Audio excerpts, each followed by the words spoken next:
I recently got this comment from viewer Aaron, and he writes, "Hi Frank, I totally love your videos." Thank you for that.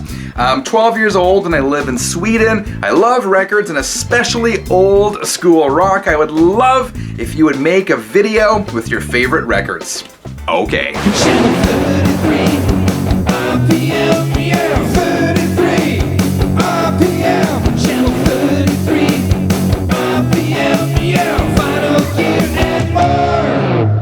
Hi, my name is Frank. Welcome to Sundays on channel 33 RPM. Holy smokes, guys. This was a lot more difficult than I thought it would be, and that's coming up with a list of my favorite or essential records. And for this video, I limited myself to 10 records as the viewer requested, and these are definitely albums that have to be heard on vinyl to be appreciated. But just because I narrowed it down to 10, I had to leave a lot of records off the list, including this one, and this one, and this one, and this one. Records I love, but again, only 10 here. So guys, I hope you watch all the way to the end of the video, and then I have a challenge for you. I'd love to know what your 10 essential records are. Let me know in the comments below, or better yet, do a response video. I think that'd be tons of fun. Anyway, check it out.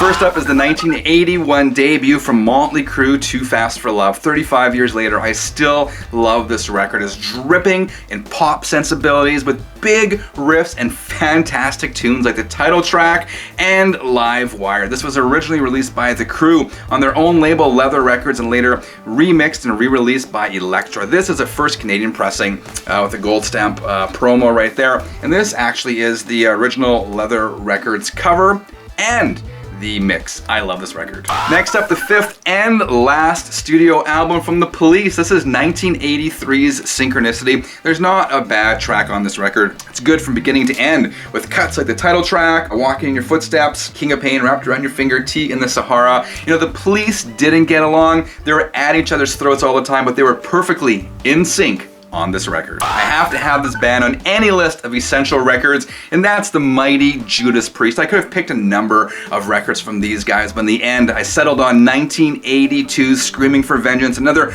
album packed solid with fantastic tunes from beginning right to the end. This particular pressing is a Mobile Fidelity reissue from a couple years ago, but I grew up with this record, and to this day, I still know every lyric on every track. These guys changed the world of rock forever with their 1978 debut album. It's Van Halen. This is the album that introduced David Lee Roth and, most importantly, Eddie Van Halen to the world. Again, not a bad track on this record. If you don't have it, go out and buy it. What are you waiting for? One of my favorite records of all time, and one of the spookiest records of all time, is the debut from Black Sabbath. And this record, in my opinion, essentially invented heavy metal. This is not an original pressing, but it is an early pressing made in England with the original gatefold sleeve, which at the time was very controversial, obviously, for this upside down cross. Another record that changed the face and sound of rock music forever. It's 1969 debut from the mighty Led Zeppelin. Another record I can't get enough of.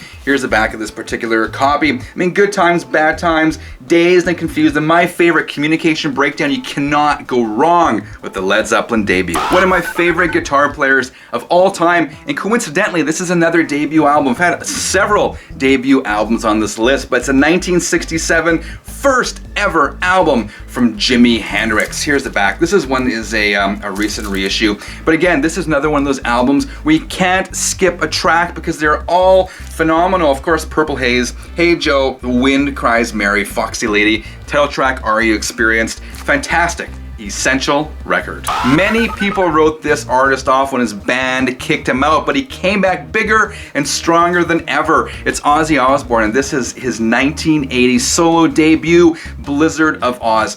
I listened to this record so many times growing up. I wore it out not once, but twice. Tons of great and classic tracks on here, including the opener, I Don't Know, Crazy Train, and even some of the deeper cuts are fantastic, including Revelation, Mother Earth, and No Bone Movies. Ozzy, I don't think ever did better than his debut. This is one of those albums where the more you listen to it, the more you like it, and the more subtleties you discover. I'm talking about the 1973 release from the Alice Cooper Band, $1 Billion Babies. I love this record. Not only the tracks, but the packaging is fantastic. The record is meant to look like a wallet, and you open it up, and there's the billfold there. And it came with $1 billion bill. Photo right there of the Alice Cooper Band.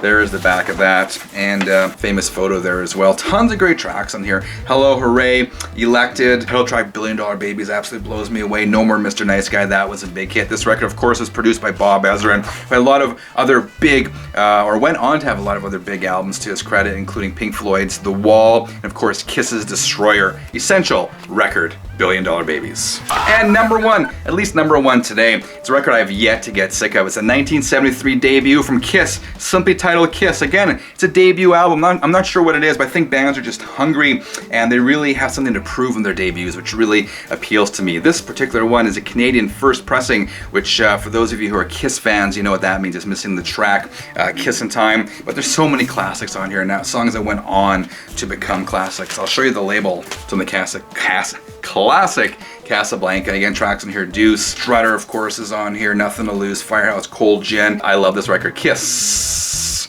the debut. Guys, that's my list. Now it's up to you. What are your 10 essential albums to own on vinyl? Let me know in the comments below, or again, do a response video. Remember, leave a quick like if you enjoyed this video. If you haven't subscribed yet, click that button. And if you are so inclined, please do check out the merch store for t-shirts, kind of like this one.